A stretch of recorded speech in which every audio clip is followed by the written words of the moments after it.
네, 안녕하세요. 리서치센터 채권전략팀입니다. 오늘은 연준 통화정책에 대해서 알아보는 시간을 갖도록 하겠습니다. 연초부터 통화 긴축에 대한 우려가 굉장히 높아지고 있습니다. 이제는 3월 금리 인상을 넘어서서 연내 보유자산 축소 전망까지 나오고 있는데요. 특히나 이 보유자산 축소에 대한 부분은 전망에 대한 불확실성이 굉장히 높은 것 같습니다. 금일은 거기에 대한 내용을 한번 알아보도록 하겠습니다. 최근에 이 보유자산 축소에 대한 전망이 굉장히 좀 나오고 있는데 여기에 대해서 어떻게 대응을 하면 좋을까요? 우선 최근에 연초부터 보시면은 인플레이션이 심화되다 보니까 긴축 통화 정책에 대한 우려가 굉장히 심해지고 있는 상황이다 이렇게 정리할 수 있는 것 같습니다. 우선 긴축 통화 정책도 크게 두 가지로 나눠서 볼 수 있는 것 같은데요. 저희한테 익숙한 기준금리 인상이라는 전통적인 통화 정책 정상화가 하나 있는 것 같고, 두 번째로는 대차저리표 정상화라는 비전통적인 통화 정책 정상화, 이렇게 구분할 수 있는 것 같습니다. 기준금리 인상 같은 경우는 과거에 많이 경험한 적도 있고 심플하기 때문에 시장 참가자들이 많은 정보를 얻을 수 있다 이렇게 볼 수 있는데요. 두 번째 말씀드릴 수 있는 양적 긴축 통화 정책 정상화 같은 경우는 이게 과거 사례가 한 차례밖에 없고, 단순히 시작하는 시점뿐만 아니라 규모, 방식 등을 고려하기 때문에 좀 다소 복잡한 부분이 많다 이렇게 정리할 수 있는 것 같습니다. 다만 연준이 올해 긴축 통화 정책을 진행하면서 대차대조표 정상화까지 시행할 거다라고 거의 시사하고 있는 상황이기 때문에 이런 부분들도 충분히 대응해야 되는 상황이라 볼 수 있는 것 같고요. 향후에 연준이 시행할 통화정책 정상화에 앞서가지고 충분히 기준을 설정해 두는 것이 가장 중요하지 않나 이렇게 말씀드릴 수 있는 것 같습니다. 우선 과거에 말씀하셨다시피 한 차례 사례가 있기 때문에 여기에 대한 사례를 기준으로 해가지고 현재 상황과 비교해가지고 이런 규모를 결정할 수 있는 상황이다 이렇게 말씀드릴 수 있는데요.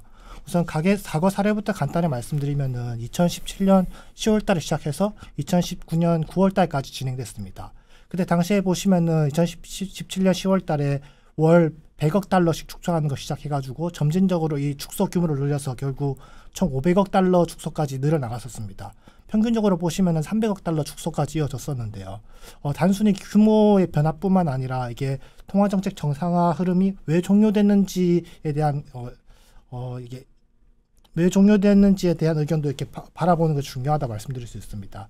근데 당시에 보시면은 이게 대차대조표에서 보시면은 차변에 있는 연준의 총 자산이 이렇게 줄어들면은 대변에 있는 지급준비금이 자연스럽게 줄어들게 돼 있습니다. 여기 차트에 보시면은 이게 GDP 대비 지급준비금 추이를 그려놓은 차트인데요. 보시면 시작 당시에 지급준비금 비중이 약 12%에서 진행되면서 한 7%까지 줄어드는 것을 확인할 수 있었습니다.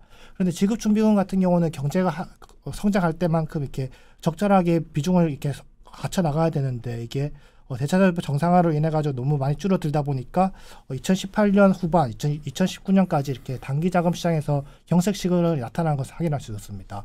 결국 2019년 9월 달에 레포 시장에서 단기 자금 금리가 급등하는 것을 확인하고 나서 연준이 긴급하게 이런 통화정책 정상화를 중단하고 다시 자금 공급을 시작했다 이렇게 볼 수 있는 것 같은데요. 결국 가장 중요한 것은 적정 수준의 지급 중지금을 유지하는 것이 중요하다고 말씀드릴 수 있는 것 같습니다.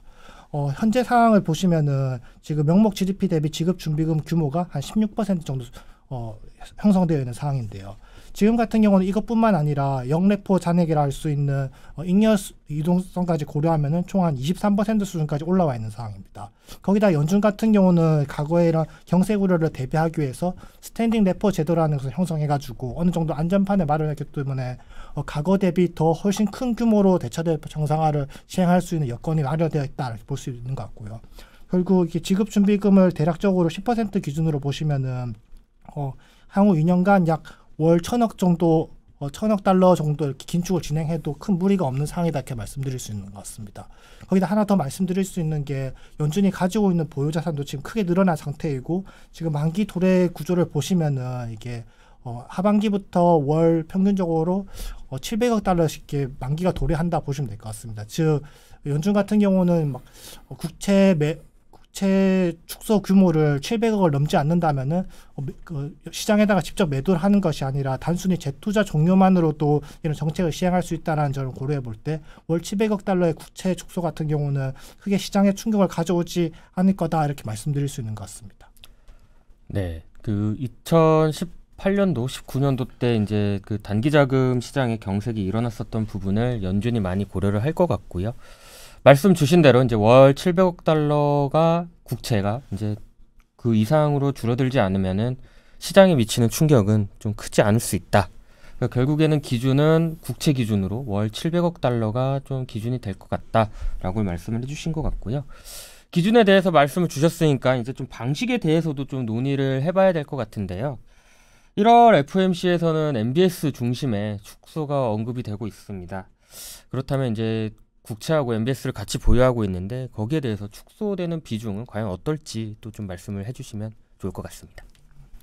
우선 과거의 사례를 살펴보시면은 그때 100억 달러의 월 축소를 진행할 때 이게 국채는 60%, MBS는 40%에서 6대 4로 줄어나가는 모습이 나타났었습니다.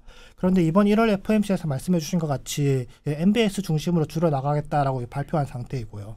이런 좀 구체적인 숫자를 찾기 위해서는 2월 초에 발표된 재무부에서 국채 발행 계획을 살펴보면 좀 의미가 있다 이렇게 볼 수 있는 것 같습니다. 재무부 같은 경우도 국채를 발행할 때 향후에 있을 양적 기충에 대비해서 이런 국채 발행을 진행하고 있는 상황인데요. 지금 재무부에서 가정하고 있는 상황을 보시면은 2024년 말까지 GDP 대비로 연준 총자산이 23%까지 줄어들 거라고 가정한 거에 더해가지고 3분기부터 이제 7월 달부터 600억 달러, 그러니까 월로 보시면 200억 달러의 축소가 시작될 거다 이렇게 보고 있습니다. 이를 역산해서 계산해 보면은 국채와 MBS는 5대5 비중이 이렇게 나오는 것이 확인할 수 있고, 근본 대차대조 축소 같은 경우는 국채와 MBS 비중 같은 경우는 5대5로 진행할 가능성이 가장 높다라고 기준을 설정해 두는 것이 좋을 것 같다 판단하고 있습니다. 네, 그럼 결국에는 국채하고 MBS가 같은 비중으로 줄어든다라고 하면 기존에 있었던 사례보다는 국채 비중이 좀 낮아지는 모습이다라고 우리가 요약을 할 수 있을 것 같은데요. 자, 그럼 지금 이 정도 됐을 때 이제 QT 진행에 따라서 가장 중요한 채권 금리 영향은 어떨까요? 사실 이게 대차 대조표 정상화라는 것 자체가 긴축 정책이기 때문에 통화 정책 측면에서 시장 금리의 상승 요인으로 작용할 수밖에 없습니다. 그러나 장기 금리 같은 경우는 단순히 통화 정책만으로 움직이는 것이 아니라 뭐 긴축적인 통화 정책에 따른 경제 영향 그리고 수급 영향 등을 고려해서 움직인다 보실 수 있는데요. 이번 긴축에 대한 영향에 대해서 좀 더 구체적인 숫자를 확인할 수 있는 것은 결국 뉴욕 연준에서 준비하고 있는 서베이 지표를 통해서 좀 확인할 수 있는 것 같습니다. 이게 FOMC 이전에 이렇게 시장 참가자들 대상으로 서베이를 진행하는 데이터라 보시면 될 것 같은데 이게 지금 시점으로서 한 달 정도 시차가 있기 때문에 어느 정도 그간의 변화를 좀 고려해야 될 필요가 있지만은 이게 1월 달뿐만 아니라 12월 달의 서베이까지 비교해서 보면 어느 정도 인사이트를 얻을 수 있다라 판단하고 있습니다.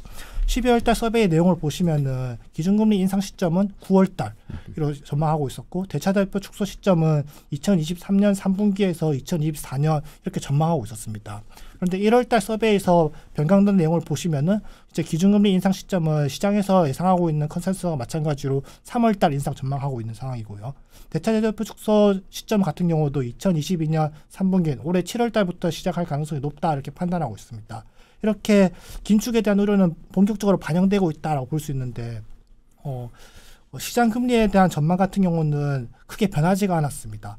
작년 12월 달에 서베이에서 보시면은 2022년 말까지 장기물 금리는 이번 2.1%까지 올라갈 거다 이렇게 전망하고 있었는데 올해 1월 달에 긴축에 대한 인식이 크게 반영됐음에도 불구하고 10년물 금리 같은 경우는 2022년 말까지 2%에서 2.5% 사이에서 있을 거다라는 전망이 지배적이었다고 보시면 될 것 같고요.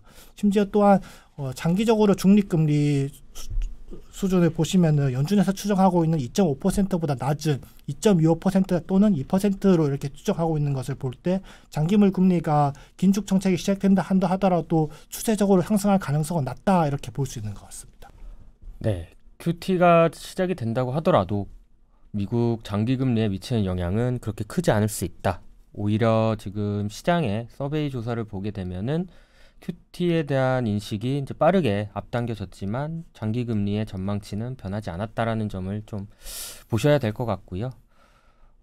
그렇게 하게 되면은 결국에는 미국 장기 금리는 물론 이 매파적인 거기 때문에 좀 올라갈 수는 있겠지만 2% 중반 이상을 상회할 정도로 올라가는 것은 좀 아니지 않을까로 좀 의견을 정리할 수 있을 것 같습니다. 그런 미국의 이제 금리 흐름이라고 하게 되면은 한국 채권 시장에 미치는 영향도 그렇게까지 매파적이지 않을 수 있을 것 같습니다. 2018년도, 19년도 때도 질서 정연한 이제 QT가 진행이 됐을 때 시장 예측력이 있었기 때문에 국내 채권 시장에서는 그 영향보다는 내부적인 이슈에 조금 더 많이 반영을 했던 것 같고요.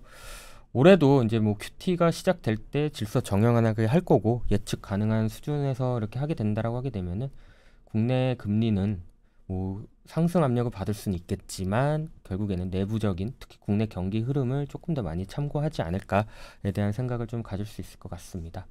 네. 이상 오늘 QT에 대해서 이제 뭐 기준과 그리고 향후 전망 그리고 미국과 한국 채권 금리에 미치는 영향에 대해서 이야기를 나눠 봤습니다. 경청해 주셔서 감사합니다.